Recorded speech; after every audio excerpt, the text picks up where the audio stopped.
Somewhere around the second pour, you were staring at me. Finding out your story didn't scare me away. And we'll convince each other that a third wouldn't hurt.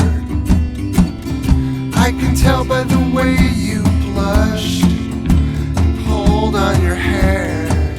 So hey, denial, why won't you stay for a while? And if you don't speak about it, maybe it'll go away.